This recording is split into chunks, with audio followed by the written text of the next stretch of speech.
well-known John Amuasi, the director of the G-WAC in Kumasi, besides our German co-director, and he will give us the introductory to this really now better data, better analytics, better decisions. What can we do in the capacity building to ensure all these three issues? John, you have the floor. Thank you very much, Professor Busse, for your kind introduction. We jumped straight into it, but I really just want to appreciate especially those who've traveled from far in West Africa in particular to be part of this. We really appreciate it, and especially to Ernest from Ghana here. Ernest from Ghana, really appreciate you staying in today and also tomorrow. We are not oblivious to the many constraints that the system places on some of our technocrats like you.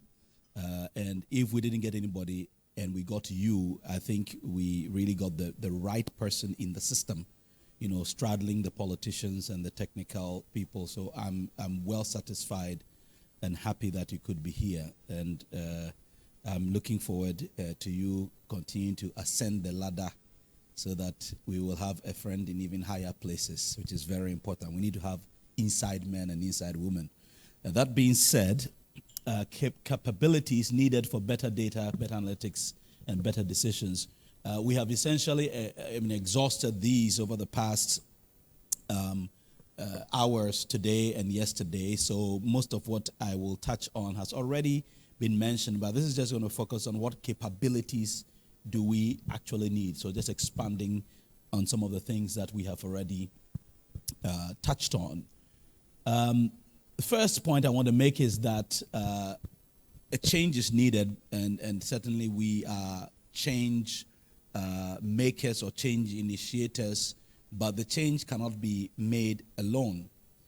The change is within a system, and we need to understand the way that system works so that when we insert our change, we can anticipate the cascade of events that will result in the outcome that we desire. And this is very important. I appreciate the point that Dr. Kennedy made as well, which is again evidence that these are very complicated issues, and being able to translate better data and better analytics actually into policy is very much a science in itself. And maybe I should stop there and say it's a science, because even we have political science, which is a science also. So it really boils down to science and really trying to understand the way things are, which also points to the fact that within G-WAC, we need to go a bit deeper also into the social sciences, the social anthropological aspects of things to really understand how we can plug ourselves in there. Now, building capacity is so important for all these three things: better data collection or better data, better analytics, better decisions. And this capacity building would stem from or would involve training, would involve learning, knowledge, skills, coaching, support, and development. So the question is, what kind of capacities and at what levels do we need to build these? So the first one, capacity for better data. Capacity for better data. We have talked about the need for better data. If there's anything I take away, it is the fact that you either have good representative data or it's almost as good as nothing. You'll just be conducting an academic exercise. And for me, it's a bit of a frightening prospect, because you want to do what you can with the little you have. But at the back of your head, you know as a scientist that the little you are doing is, for lack of a better expression, pardon me, almost useless, because it does not really represent the whole. You are just sort of touching the ears of the hippo or the tip of the iceberg. That is if you know that it is indeed a hippo or an iceberg. You can never know what's hiding under there. So if you are just touching the tip and you don't know what is happening under there, and you are predicting things and forecasting things and recommending things when you really don't know what the whole thing is about, it can be a bit daunting. And we are not oblivious to this fact. of many economic predictions and models that have totally fallen flat. COVID, for example, almost all predictions and models fell flat. Those who were massively under-predicting, and it looks like nobody really over-predicted. So everybody was really caught by surprise. So and again, this is an open discussion. Shall we, if we know very well the data does not tell the real story, should we not tell any story at all? I think maybe the focus should be more on the noise to say that if we don't have the capacity to collect the data we need, we really cannot advise you. We really cannot advise you if we do not get what we need. Otherwise, we will find ourselves on the other end offering advice that really doesn't work, or if it works, it's just a function of luck. And so one thing I want to propose for us to improve our data collection is having sentinel sites. Sentinel sites. And one good way of having sentinel sites is by developing demographic health surveillance sites or systems with full vital registration capacities.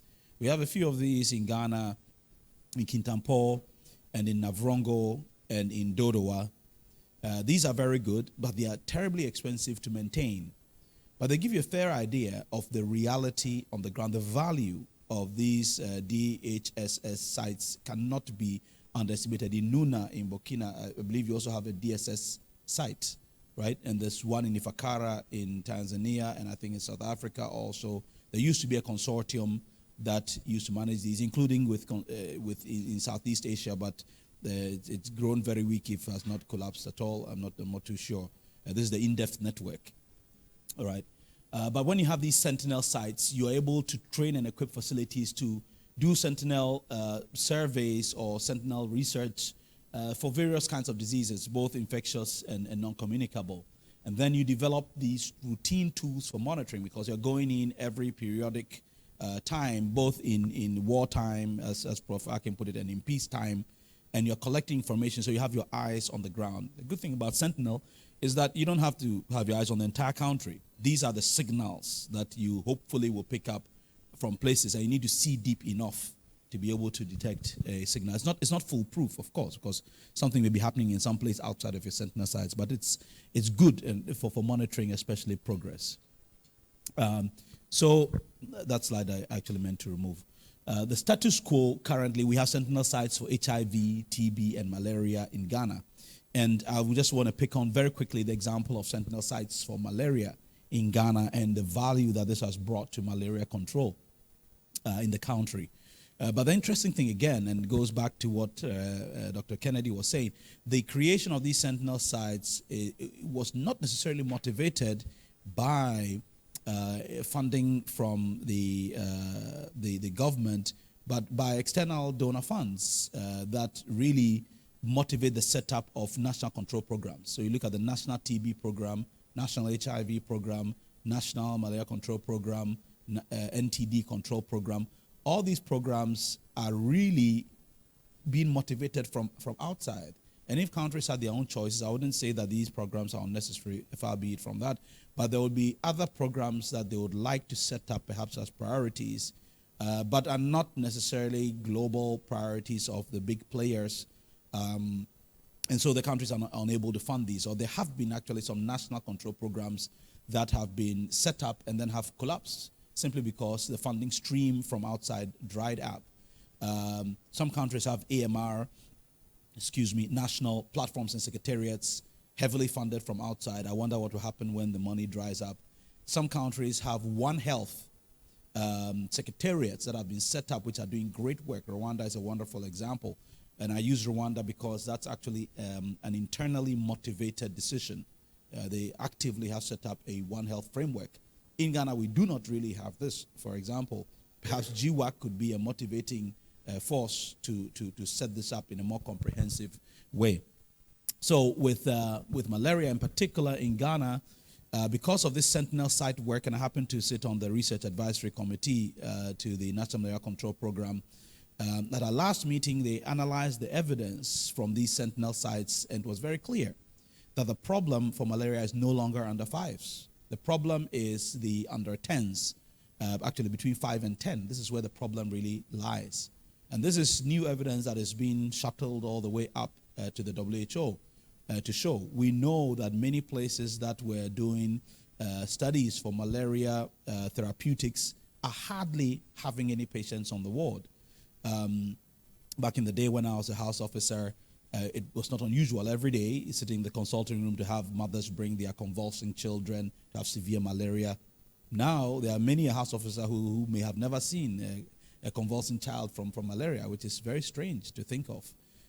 So the epidemiology has changed. Not that there's no more severe malaria. It is there, but the focus has changed. We wouldn't know this if we didn't have these sentinel sites. These sentinel sites also routinely collect the slides that are used for microscopy in the facilities and send these to Noguchi for rereading and trying to just understand what the prevalence is. So we have a good finger on the pulse of prevalence of malaria, actually incidence rate, and also prevalence of malaria in the country, which is really great. Same applies to HIV, AIDS, and TB. We have a very good finger on the pulse. So we know how to do this. And it shows that when you have the data, you can really understand what is happening and make decisions.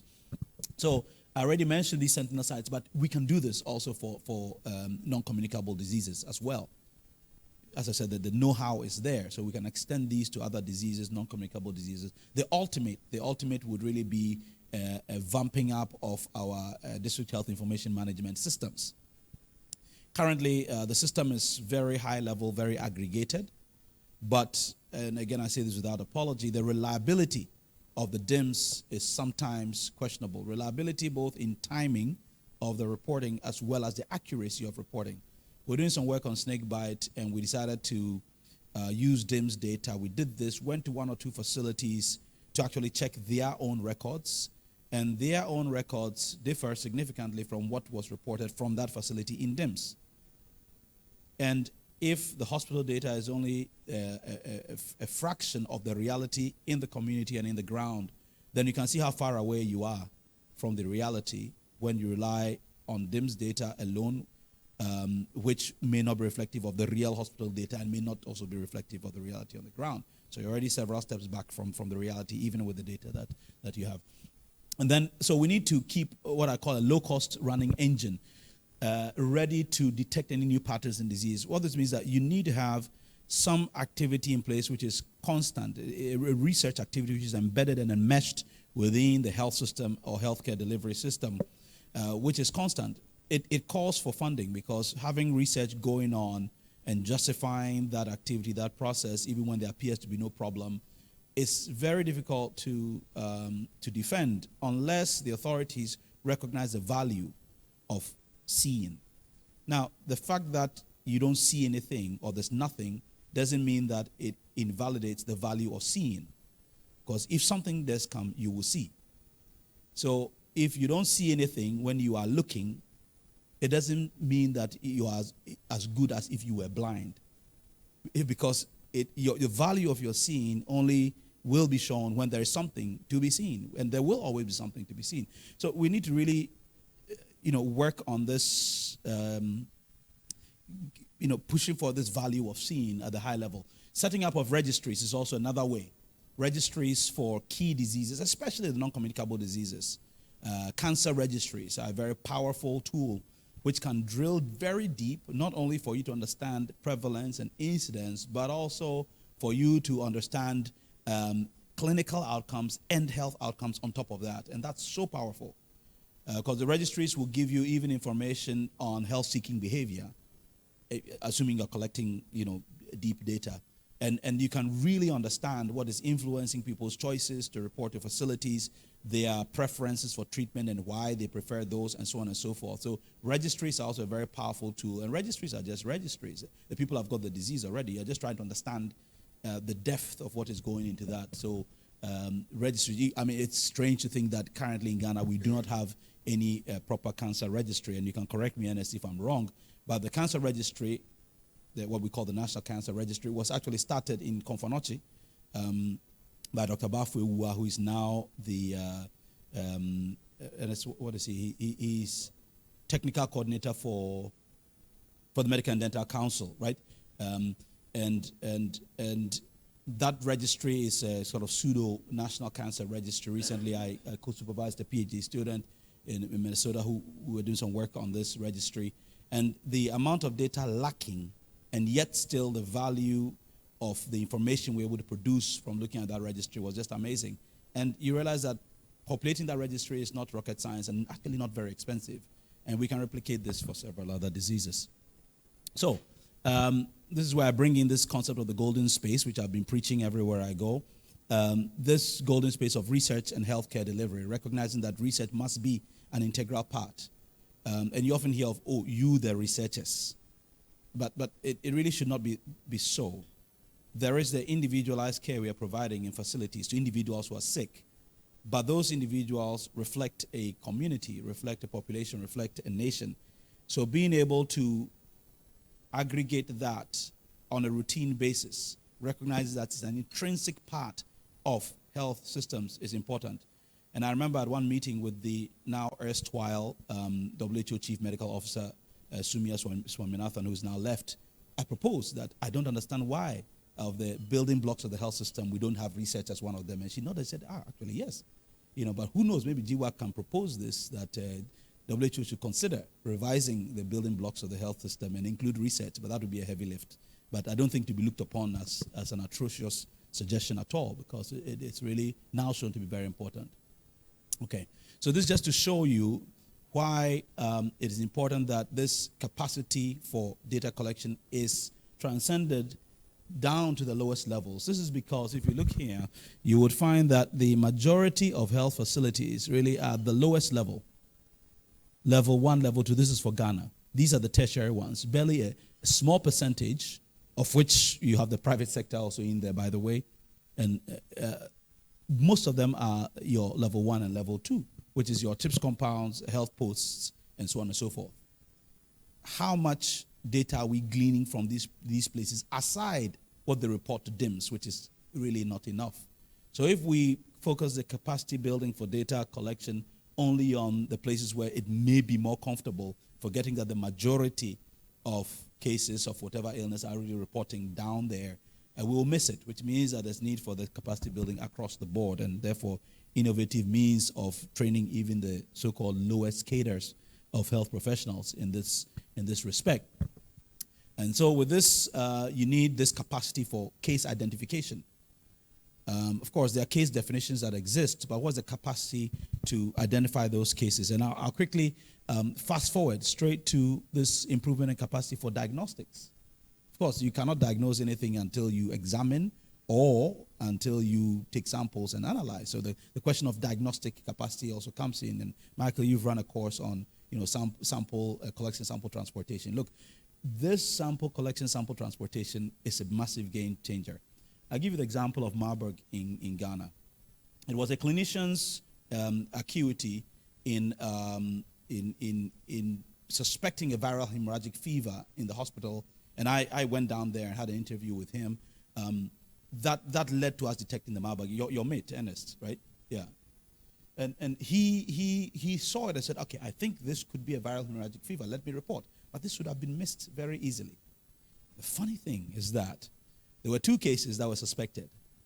And when and again, this is Chatham House, right? So nobody reports this. When the samples were sent to Noguchi and Ernest, this is not in the public domain. This is why I'm sounding this caution again. When the samples were sent to Noguchi, they both came out as positive. Of course, when I dug deep and I went to the field, I recognized that it may not really be so. And so in the back door, I had some communication with those at the top and said, from my interviews, I suspect the potential sample contamination. It turned out that it really was, because when the samples were sent to IPD in Dakar, they got a slightly different result. So, Michael, sample transport. So errors in sample transport led to a completely different conclusion. Now, you may think it's simple. Well, no, not so simple. In actual fact, the origin of the disease was not the Ashanti region. It was actually the western, right? Yeah, western region. But having 2 from that same community testing so-called positive already drew the attention to the focus is the Ashanti, but it was not. It was actually a completely different place. So things that may appear very simple have huge implications for decision making and how quickly be able to stamp out Marburg. That'd be a different lecture because there's still a few more stories around that one. So really, this ability, early clinician identification of Marburg in Ghana, early public health action resulted in limited space. Juxtapose this against what happened in Ebola in West Africa. Very late clinician identification, late public health action, and we all know what happened in the sub-region. Right, so it does make a difference, and there are capacities needed for this. I need to go a bit faster. So I think G-WAC is uniquely positioned. We are, education or training biased because of our funding from the DAD and also being academics. We can work very closely with the training institutions, the Nurses and Midwives Council, the West African colleges, the Allied Health Board, and so many of these to insert our capacities into their routine training. And they are very, very receptive. When we organize courses, we go to them for CPDs, and they send their people. So this is a low-hanging fruit. The West African College of Physicians and Surgeons is also very open. And in fact, one of our own at KNUST is actually the current president of that. So just think of even this is a low-hanging fruit. Simple monitoring of blood pressures. Blood pressures are taken everywhere, even at health posts. Now, if I ask you, do we have aggregate data on national blood pressure monitoring? And as do we have? We don't. But it's so simple. It's recorded every time anybody reports to the hospital nationally. That could be, who knows what we could find just by collecting. So we do have some data which is fairly reliable, but we almost seem not to be looking in that direction because it seems too simple. But that's just one simple thing we can think about. I need to go fast. Capacity for data analysis. My objective or my take is that we should target health systems, and I already spoke to this, inserting research into the health system agenda, and then training of the medics, the nurses, pharmacists, physician assistants, and so on in basic analytics. And Dr. Kennedy, you alluded to this frequency percentage kind of approach towards things, which I can see you are quite fed up with. It just doesn't suffice to do frequencies and percentages. Really doesn't mean much. Although, of course, when I'm teaching epidemiology, EP1, I show them the value of this basic indexes, frequencies and percentages, especially in outbreak identification, because in outbreaks, it's just your N, your numbers alone enough. And there was a paper published from Guinea in the early days of the Ebola outbreak, which was published in New England Journal of Medicine, and it was just frequencies and percentages. But of course, it made it there because, that was a big deal.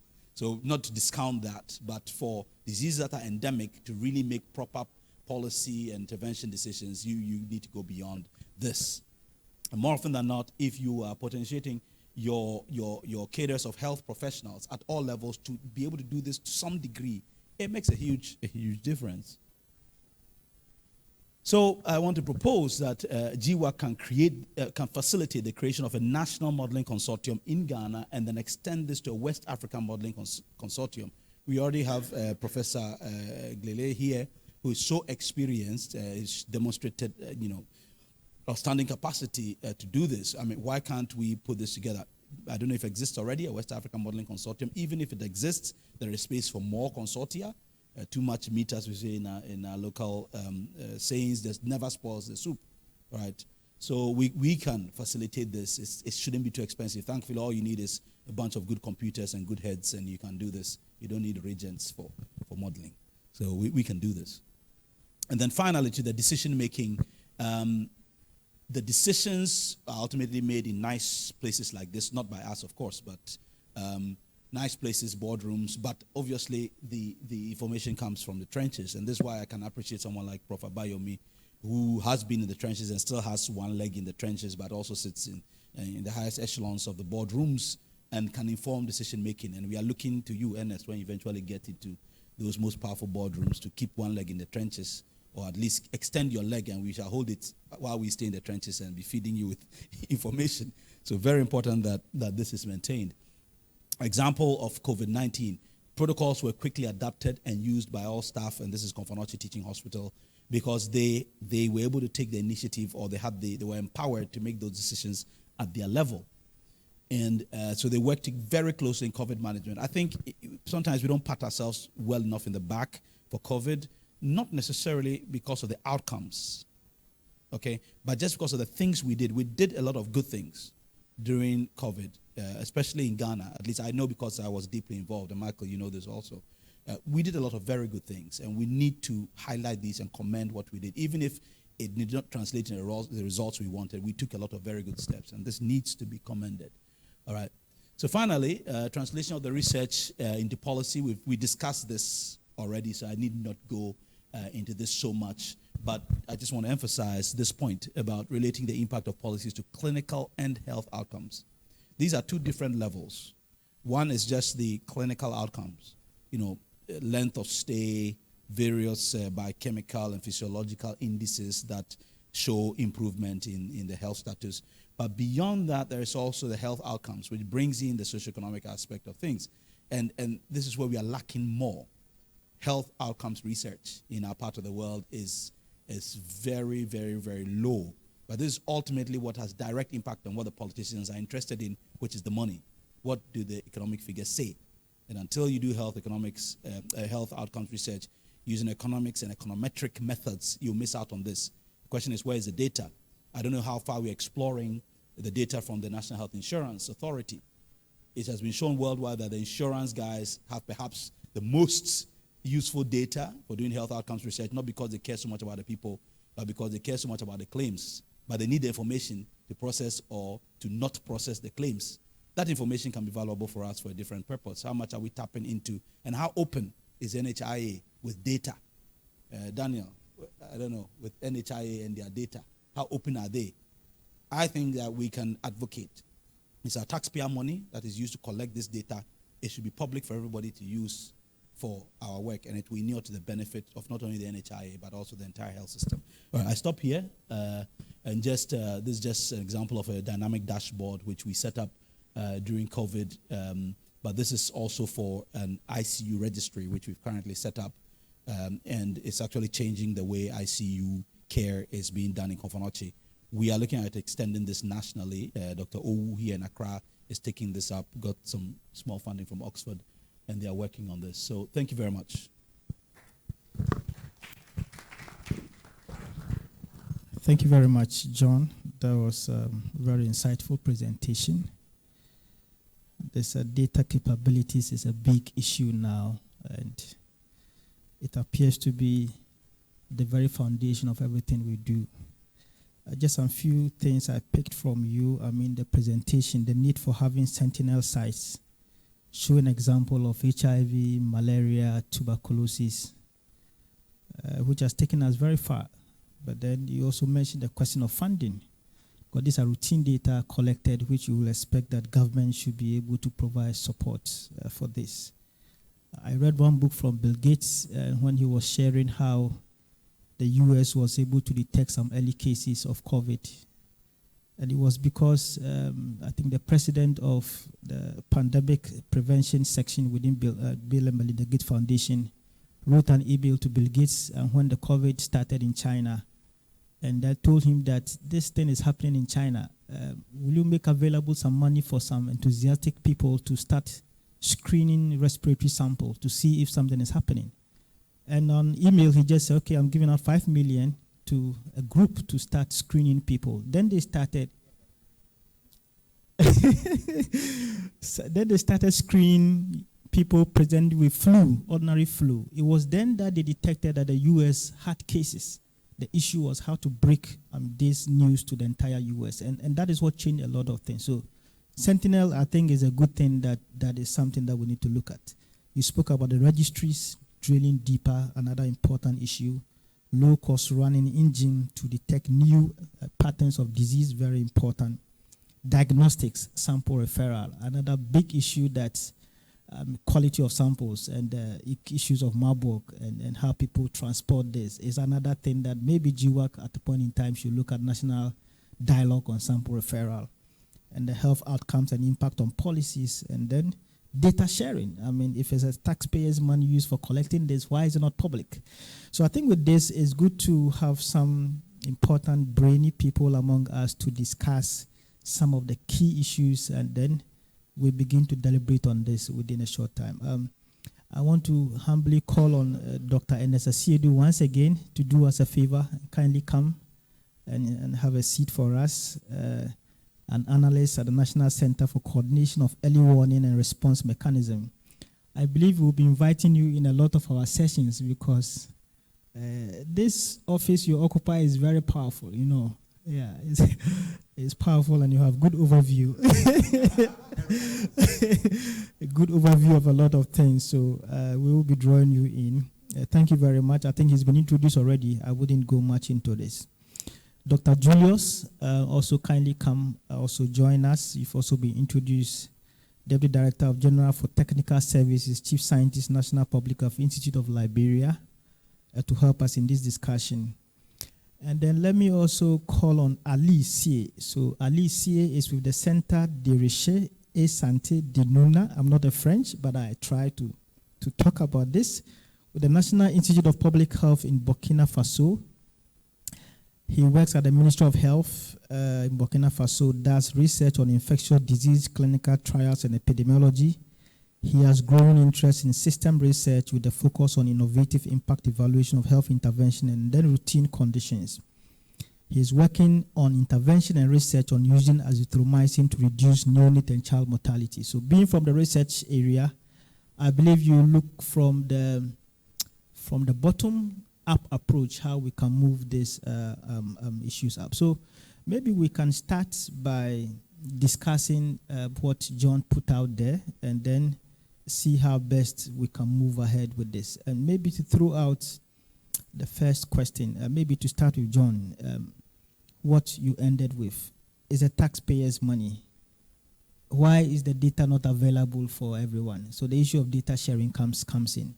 So maybe to pick thoughts from you. I mean, we know that in Liberia, in Ghana, in Burkina Faso, issues of data, if it's collected by the government's taxpayers' money, how available are these data to the entire public?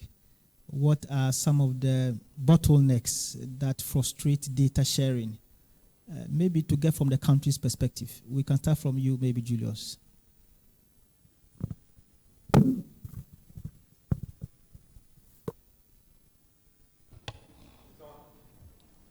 Thank you.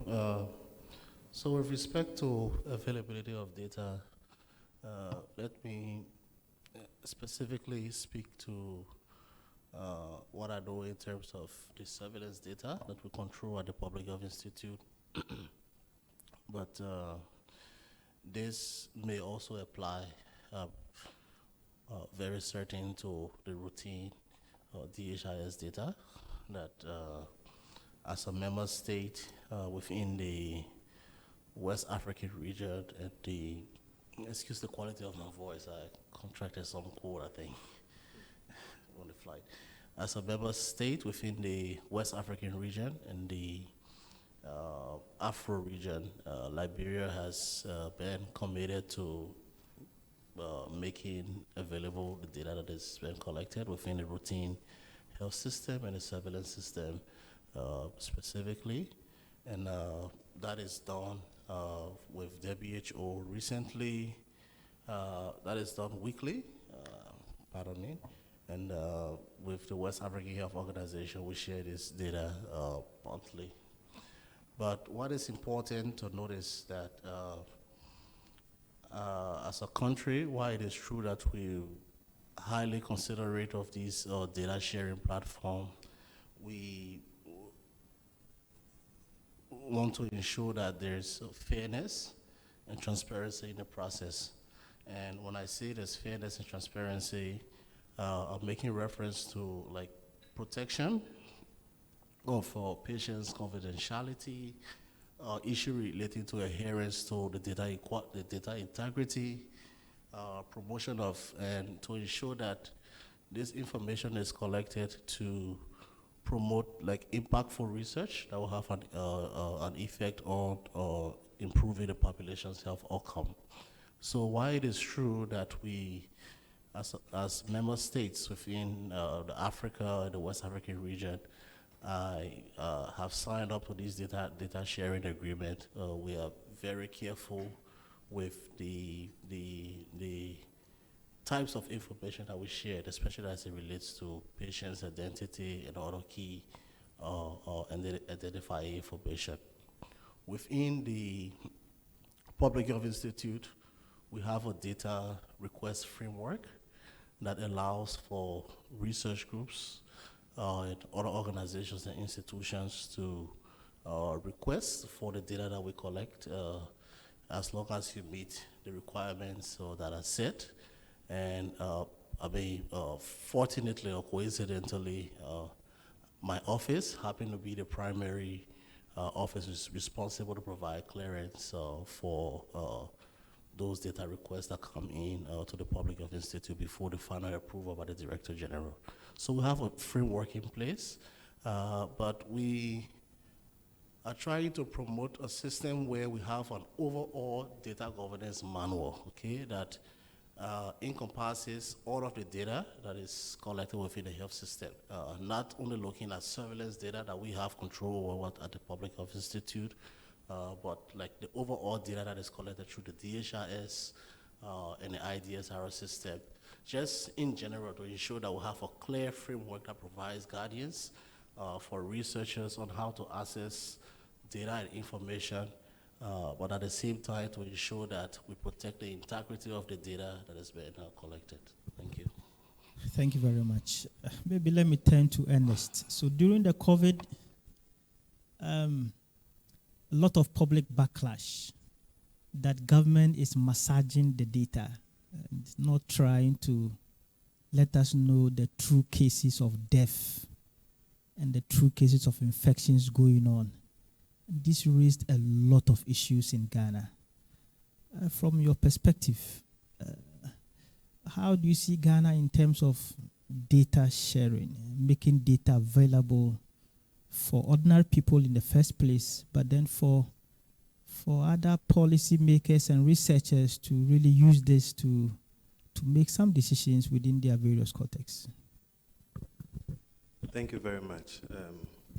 I think like I mentioned earlier, it's also about capacity, which is also something which is very important. And I think when John was doing his presentation, there's human resource capacity at different levels, because some people are collecting the data, it has to be transmitted to another level. Others may have to use it and make it more of information to use. And then the infrastructure or the technology that is supposed to be available. And then ultimately, as you rightly said, data sharing always has a governance framework that governs it. I mean, from my center, it's all need to know basis. So my information is not to the entire general public. If I know that this information is required for you to do something, I send it to you. And we have the way we classify our data, confidential to John Amwesi. If it goes to, let's say, Reinhardt, then we know that's John who gave it to him. It's confidential to, so that framework is always very important. But I'll come back to COVID-19. I think I mentioned that COVID is the main pandemic that happened within this generation. And there was a lot of fear around it. And it's important for us to understand that if the people who are in authority and have to use the data do not understand, and then the other intricacies around it, then it's likely that data will not be shared the way it is supposed to be shared. And I think that at the beginning, like I mentioned, the data was not shared just like that, because I recall that when we got our first 2 cases on the 11th of March 2020, between 1:30 and 2 o'clock, that the results came from Noguchi, because we had 2 cases at the same time. Up until 10 p.m., people were dancing around how we were going to break this news to the Ghanaian people. Well, luckily, I was there up until after 10 p.m. when the minister, the director of public health, and then also the communication minister, Minister for Health and Communication Minister, even to information minister, how are we going to say this to the Ghanaian people? Because it had some political implications. Remember, it was in a different government when Ebola came, and a case even passed through Ghana and went to Nigeria, And then there was a belief that, no, maybe people were hiding that information. But we do know that at that time, the belief was that the case fatality was like around 100%. And then later on, with understanding, it came down to about 35 to say 60 or so percent. So really, if we really had some Ebola case which were hiding or concealing, people will be dying, so you can't hide it again. So if the previous government has been able to ensure that a case did not come to Ghana, and a pandemic, this one has come, and you are getting cases, in the first place means you are incompetent. That's the perception. So we must be alive to some of these challenges that whoever has the mandate to give that information, because you know that it is possible that if you don't give the information well, you might not be sitting on that chair where you have the opportunity to give the information. Any other ordinary person can decide to say anything like a journalist, but the evidence is that if I work in the lab and I saw the virus and I pass it on, even me working in the lab, I'm not the one to break that news. So there is a framework to guide who breaks the news and how the information will be shared globally. So that is also something that we really need to look at. But I know that maybe in the beginning, it was a bit of a challenge. We also didn't have that real-time technology for sharing the information. But over the period, when we had the SORMAS, again, it's also need to know, because we don't have access, the PIN or the password to be able to look into the SORMAS. Even though the information is public, you will not be able to know what is there. So then we started uploading it real time, and it's linked. So I would say that now, information sharing based on the governance framework, and then also work that is being done by WHO, Afro, and then also Africa CDC, and how we can consolidate some of these reporting platforms, then information sharing can be a bit more transparent. And I can confidently say that now it's a bit more transparent, because in cases here, once you upload it. Noguchi is uploading. Almost all the other sites may be uploading, except when there's some technical challenge. But again, one very important thing is that globally, the one who becomes transparent and shares information should not be the victim of the circumstance in terms of being victimized. And I recall that when Ghana reported that we have seen the Omicron virus, it rather became a disincentive to us. South Africa, I know, also suffered it, to the extent that Malta issued a travel ban on Ghana. South Korea also issued a travel ban. So what can we do? It's a bilateral, so we also issued a travel ban. That flight is not going and flight is not coming, The question is that, so if I put in a lot of mechanisms in place to be able to detect the case, because one of the things about public health is that early detection. And so if I have detected and I have disclosed to the public that, we've been able to detect, and that we've been able to take it through in terms of the response, and been able to quarantine or isolate this patient, for which reason they are not mixing to they say, the case is there, then we put a travel ban on you. So what will I do next time? Do we want me to share that information to the public, or to share to the, So I think these are some of the dynamics that globally impact negatively on data sharing. However, there's a governance framework that guides all these things, and we need to be alive to that to make sure that we do things right. Thank you. Yeah, thank you very much. I think these are quite important issues. The politics of data sharing, especially in Africa, is something that we maybe have to get another platform to really discuss it. But let me go to Ali C. So Burkina Faso, how does data sharing looks like? Do you also have such governance framework with data? Culturally and also politically, traditionally, how freely are these data made available for journalists, for scientists, for researchers to use? And more specifically during COVID, how well was your government able to make data available on the website, and other social media to inform decisions and to also inform behavior change among the population? Thank you very much. As far as Burkina Faso is concerned, let's say that as part of the member state of WHO Afro, we are already sharing the data in a frame of this organization, and others where we are also part of. This is officially share of the data, but coming down on the ground for the data sharing, we should address it on at two levels. We have this data coming from the public services, and the data is also coming from the research side. So the one coming from the public services, from the Ministry of Health, I mean the HMIS, is available to people via the DHS2, and we are also publishing the annual report on the data for people to get to know what is going on. For some specific diseases like malaria, we have a bulletin, weekly bulletin that is published for people also to get informed about what is going on the ground. But besides that, as far as public HMIS data is concerned, if you need to have access to this data, for anyone who need really access to that data, need to make a formal request to get access to this data. And in this request, you should be mentioning the objective on what you want to do with the data, the scope of the data, because you are not asking for 10 years or 12 years data. You have to precise all this. And you have also, when you use the data, to acknowledge the source of the data that you got. But for us as a research institution working with in public sectors, we have direct access to this DHS2 data. We have password that allow us to access at any time, because we need to have this data to tailor our research agenda. Because at the end of the day, the evidence that we are generating should be channeled to the ministry for decision making. So they gave us access to this data set.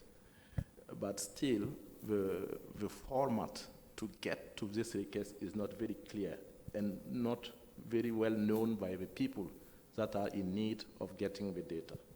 I used to have partners who wanted to access the data for writing a proposal for a dedicated subject, and it was difficult for them because it's not here market how really to channel to get to this request. So you have to go to these people. They will tell you, no, it's not us to do it. You have to go here and there. So it's not really very well defined for people to do it. But the one that is really difficult is the research data. Because this research is done at different level by different institutions, funded by different sources, mainly not government funding, and they are all sitting with their data in the different research institutions. How to get this data really together and to make sense for decision making. This is the tough issue to do. Maybe the institutions, they don't know how to really to get the data to the government, and the government is even not aware of the data that are sitting in this research institution. So for us, in Sunday Research and Santé de Nuna, when you want the data from us, we have the request form. You have to come to us. This is the difficult thing. So it means the data is there, but the availability is really low. You have to come to us and to request for this data. You first have to know that we have this data before getting to us, and which is not really easy matter. So seeing it at two different levels, it's really not very clearly marked out to really access to the data. Yeah, I think that quite important. I mean, when John was giving his presentation, you mentioned the need to include research as part of the WHO blocks for looking into diseases and then attending or making some interventions, policies, and how they drive their programs. So maybe to turn back to Julius, research, I mean, I'm also in research as well. People do theses and do PhDs, and they put this on the shelves. There was a time that the FDA came to us at KNUST, and their difficulty was that the researchers would do their research and go to the media and say that they have found antimicrobial resistance in tap water, and which some students are using. And the FDA were like, no, we are not aware. So they're asking us, how can we get this data to them? And we are also like, it's not our mandate. We are funded by research institutions. As part of the funds, we must have policy brief. So we have fulfilled the agenda of the research. If you need it, then find a way to get it. So How can we bridge this gap from where Alice ended? In your country, how are you handling this? You mean the gap between research, data, informing policies, and how this data will be made available as much as possible on platforms for other stakeholders to use for making decisions in the country? All right, thank you. So I think basically researchers should not just be conducting research for the sake of conducting research, but most of the research that we set out to do should be geared towards providing answers for essential questions that will improve population health outcomes or contribute towards scientific knowledge. And I think from an ethical perspective, it is dissemination of research finding is now mandatory for most, if not all, research that is being conducted, so that people understand what is it that you have found and how much that can be contributed, that can make some contribution towards policy or science in general. We, as researchers, and I think it ties into the previous discussions that we had here today, is the researchers are encouraged to at least always communicate their findings with policymakers, which I know as scientists we may not be, or most of us may not be very good at selling ourselves, unlike the politicians and the business people. But in order to bridge that evidence to policy gap, it is always good to communicate the findings of the research. But as I mentioned in previous panel discussion, we should ensure that firstly we have the right kind of data that is being collected.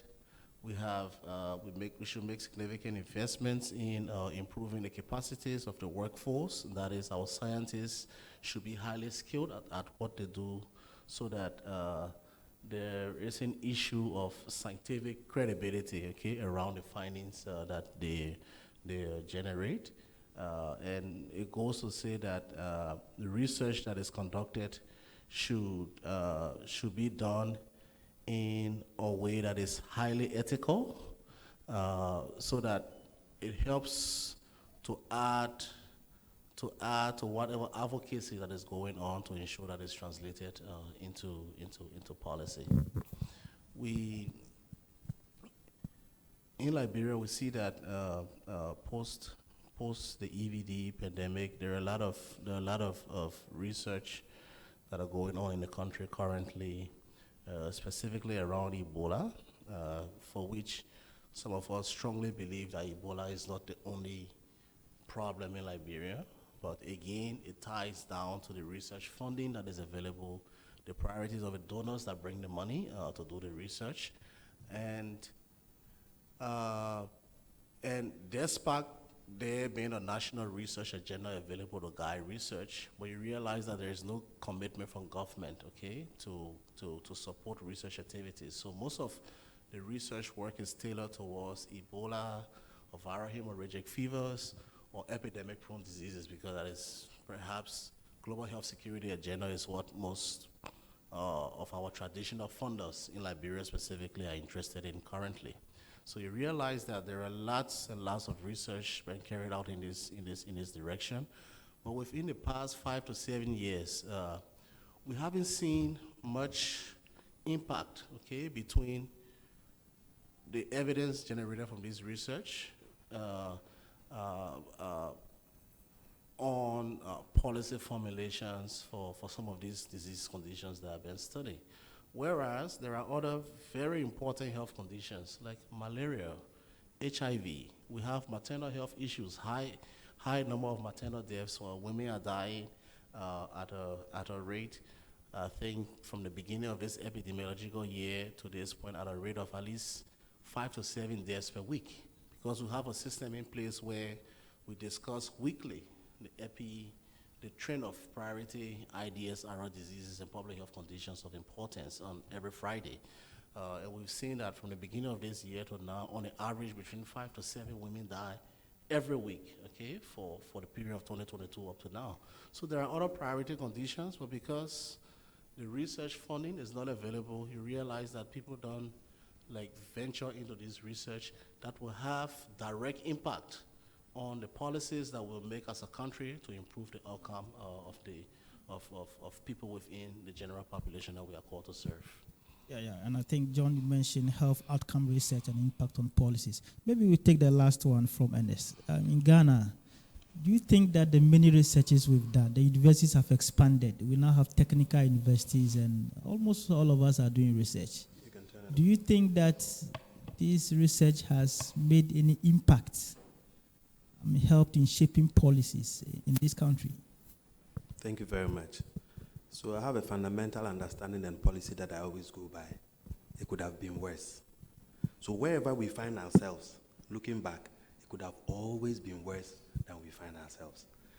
Those little things we are doing is what has brought us where we are. So let me just go back and say a few things. One, at a point we said that the journalist has a focus what they want to do. They must make news. The news must be bad so that they can make impact. That is how it is. So one of the things that I know the health sector did was that needed to pull journalists or communicators together to be able to do that. That is about social mobilization and risk communication. Typically, a lot of the health workers, we don't know how to communicate. In fact, if you listen to traditional media, whether on TV or radio, if you hear anybody marketing health, either it's a traditional alternative medicine practitioner or he's not in that space. But the academic people, they don't know how to communicate well. So that is one thing that we need to know. So we need to identify these people, train them in the way they can communicate because we want to mobilize the society. The other one is about the information sharing. If you go to the Ghana Health Service website, for example, you will notice that as far as COVID is concerned, the updates were there readily. So that is the one that is to the public because you cannot hide anything. The nitty-gritties, as far as the individual data is concerned, is something that globally this governance framework protects to make sure that it's need-to-know basis. But the collaboration, the example you give, Food and Drugs Authority and getting some information, I think the foundation is collaboration and partnerships. Without this, we'll never be able to make any impact. John, I knew him from Kumasi. It makes things work easier. I was working with you on COVID. It makes things easier. So that part of it, we need to capitalize on that network to be able to expand because you have an agenda which focuses on the fact that we all want to reach the same point. How we are going to get there sometimes is that if we are not careful, we antagonize ourselves whilst we are going to the same point. At the end of the day, we'll not be able to get there. So that is also something that we really need to capitalize on. And then the other one is related to recommendations. For my center, as I said, it's need-to-know basis. Just like epidemiology say person, place, and time, every suggestion or recommendation you have must be directed. Otherwise, nothing will happen. So we suggest that Food and Drugs Authority takes up A, B, C, D, and does so and so and so. This is how I send my recommendation, even though my recommendations are going to the Office of the President.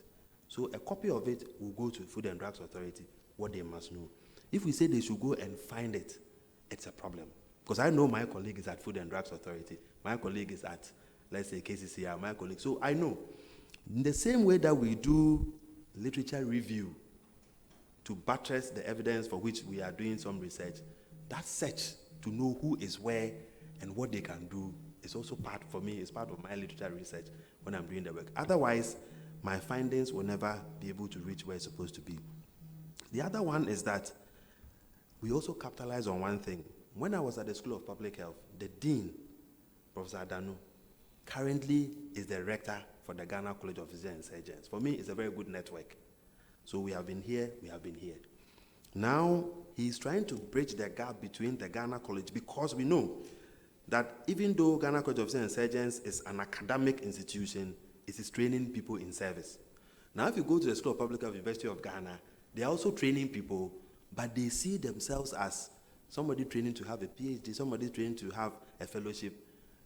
The fellowship person hasn't got the capacity to come and teach, but he hasn't got a PhD, and this one says that. So though we all want to arrive at the same place, we are still antagonizing each other. Now, one of the things that he intends to do, which I'm very happy about and I'm privy to, is that how can we bridge that gap between pure academic work and then also pure service work at the level, at the topmost level, at the level of consultant here and there. And how are we doing this? They say that you get the service person to come and teach what he does in the university, and get the one who is teaching to also come and teach what he is practicing. So at the end of the day, you will notice that researchers don't put it on the shelf, which might not be able to make impact, but the service person comes there to teach that finding that you got. And then you also give them the things that you are teaching, because the truth is that when you want to do research and you come with your methods, it is very sometimes straitjacket. But service delivery is not like that. If you are going and you see that there's a block there, you cannot say that they say we should take this number of people. So you bend it a little bit. And that is what is reality. That is what is happening compared to those, the pure academic way. So for us, it's very important that we tie that knot between pure academic and then also pure service, and see that bring the service, whatever you are doing, and let the academics do the research. And when they find it, they should bring it to the service. So finally, I would say that all recommendations must be targeted and must be directed for the people who need to do what they need to do. At the end of the day, we can all arrive at the place where we want to. Thank you. Thank you very much. On these notes, I would like to thank you for volunteering to help us in the discussion. I believe that, John, you raised a number of issues that we'll have loved to delve deeper into, but the time wouldn't permit, and I hope that G-WAC will take on some of these recommendations, National Modeling Consortium and all these diagnostics and stuff, for us to look more into it. So thank you very much, panelists. We are grateful. I hand over to Ryan Buze to take on the next session. Yes, thank you. Thank you to everybody. And we're coming to a very short last session. I think it's now time to wrap up and think. Not only Johanna will talk to us in a second what her hub can do, but it's the same question applies to all of us. I mean, what can we in G-WAC do to bring this agenda forward? I think we have two issues. We have the one issue, how can we improve also these policy dialogues? And I'm already asking you this to think about it. And what and how can G-WAC help help us all in bringing forward this agenda? But I first hand over to Johanna to give us her thoughts on what she has taken away, both for her own work and maybe also to the benefit of our all. Johanna, you have. Yeah, Reinhard, thank you so much, and colleagues, thank you really for incredibly rich discussion over the last 2 days, and I think there are obviously so many different points that I will not now attempt to touch on all of them, and I know that the timing is tight. For me, there are a couple of things which I just wanted to position again that I take from here. So we in RKI obviously work with this WHO hub on a consultation. We presented some of the findings. I think we got some incredibly rich feedback over the past 2 days on that. We will partly submit those findings for publication, but also we will form a report to the WHO. And one of the things I didn't mention yesterday was one of the colleagues from University of Ghana, he's not in the room now, said, but much of this is known.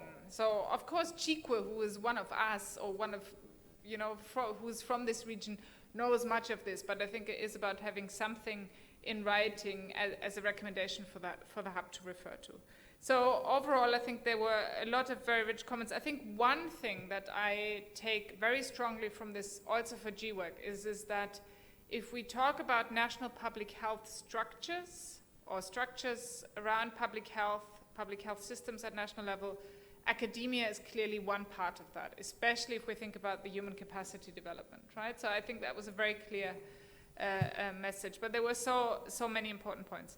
And then the second thing I wanted to take away is how can we build on what we've discussed here in terms of collaboration for the coming years. And I think there are a couple of very tangible ideas. So I think the idea of building on some of the existing expertise around modeling, expanding that for the region, and linking that to what the WHO hub can develop is a very tangible one. I think we will find a mechanism to facilitate an exchange with the hub to address issues around capacity building, but also the surveillance issues that we spoke about here. And hopefully we can also explore how we integrate the educational aspects of G-WAC into the work of the hub or link it to that. I think, so for me this is really, this policy dialogue, I know it's our first, but I think also this specific policy dialogue is the beginning of a partnership with the WHO hub. RKI will continue to do a series of projects working around surveillance, working also around outbreak and response activities, so we are keen to stay in touch with all of you, and we had the chance to connect a little. So so for me, I think we've almost got 3 concrete project ideas. I think we've got 2.5.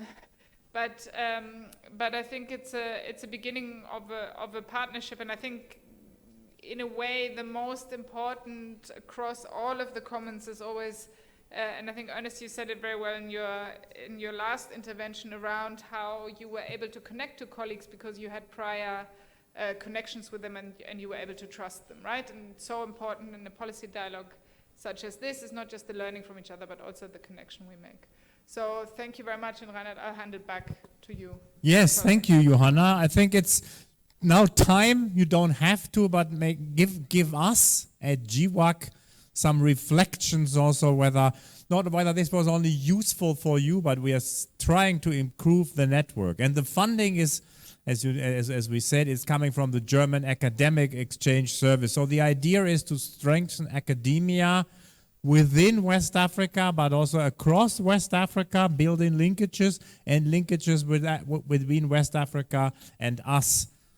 North of you in Europe, and there are different funding streams, PhD students. Maybe we can have something like short courses. We will definitely have another policy dialogue. So there's no idea what we can best do with the money we have to be helpful to all of you. I mean, we had clearly, because the hub. The G-WAC hub is based in Ghana. It's especially important that we take the other countries also into our view. So maybe now is your chance to say, I mean, what would, if it were your money, where would you put it? What would you expect? How could we do the next policy dialogue? Should it be more on this or that?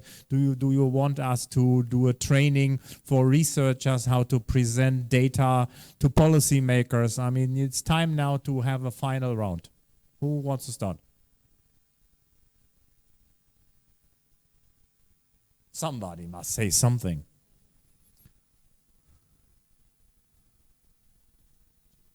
Yes. Directly in line with the question you asked, but firstly, I would like to understand what are some of the opportunities available to member states to join and be an active member of this consortium. Maybe if that question is addressed, then we can send some specific priorities and some additional recommendations on how do we improve research capacities within our various institutions or countries in general, and contribute more meaningfully towards the objectives of this consortium. Okay, that's a question. You want to say something? Yes, please.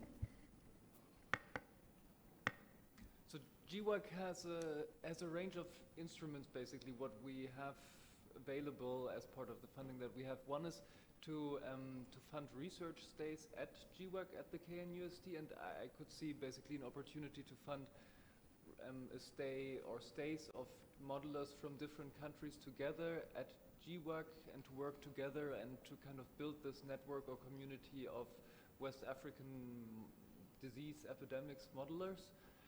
There could also be, I don't know, because we will do another West African policy dialogue as part of the planning, we could work maybe towards the establishment of kind of a planning committee for the West African policy dialogue, which would take into account, I don't know, maybe several of you who are here to provide input into the planning of the next West African policy dialogue, and maybe there could also be support from the WHO Pandemics Hub to support such an organizing committee, or maybe even a secretariat kind of that supports kind of the organization of the next policy dialogue to make it more responding really to the needs of policymakers in the different countries.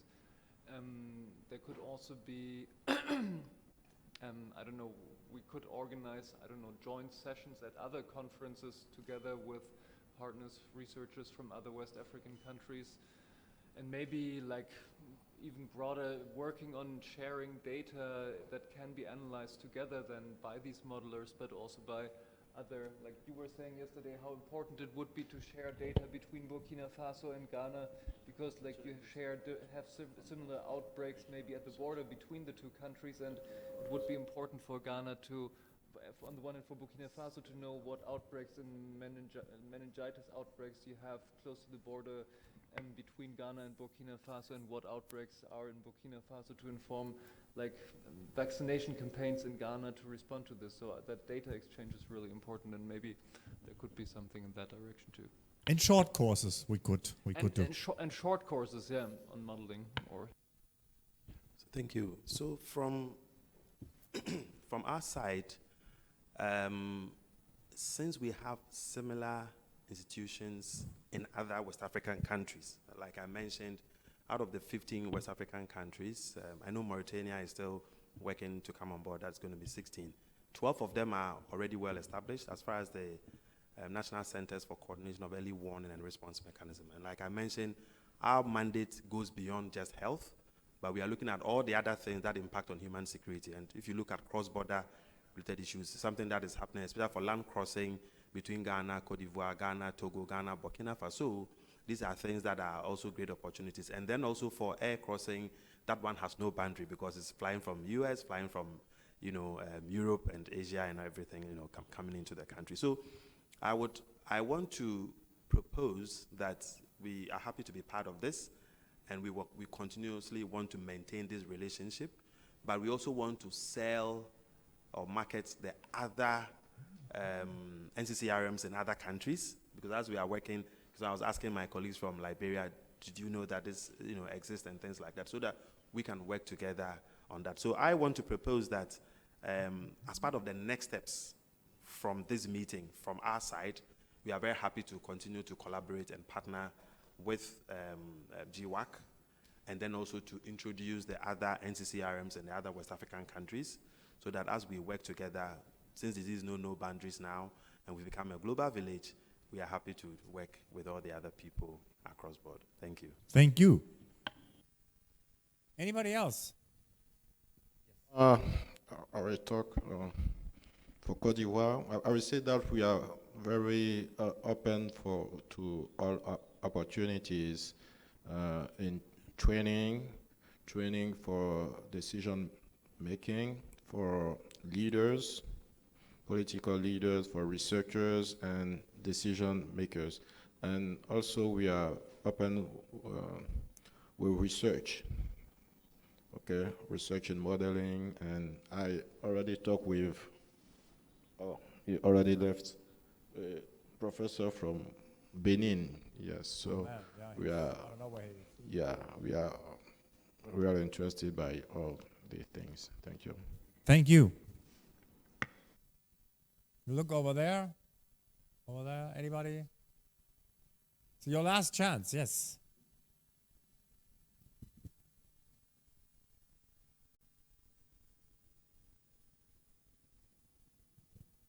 On behalf of Burkina Faso team, let's say that we have the National Institute of Public Health here and the Ministry of Health, and we are very happy to be part of this meeting, and we are looking forward for more collaboration with G-WAC. as far as training is concerned in both sides for modeling, for the researchers, and also for policy dialogue to have skills to share the data, to present the data, to dialogue with policymakers. We are very keen on doing that. And we are also ready to play as a hub in Burkina Faso for G-WAC collaboration, because we know there are a lot of actors that will be interested with this collaboration. So in case of a need to expand the collaboration within Burkina Faso, we can count with us to do it. I think you are also a good team, because that was what we had in mind when we organized the policy dialogue, that from the various countries we would tap both into the research community and the policy making community, and we see mixed results in that respect. So next time we would hope that we could really have this idea of a policy dialogue between the 7 or then maybe even more countries and the research and the policy making community. Any other comments? I think otherwise, John, you want to thank somebody in particular? Otherwise, I thank you as a director here of G-WAC based in Kumasi. But I hand back over to you to have the final words. Thank you very much, Prof. Buse. Let's put our hands together for him. Thank you. Yeah, thank you very much. All right. So before we quickly close, and I have a few short announcements, I want to ask Vilm, as the PI director for G-WAC, also to share a few words, and then we go from there. Yes, I would like to thank everybody who was here for their contributions to the meeting and for the good thoughts that I hope we will be taking forward in the next few months and years.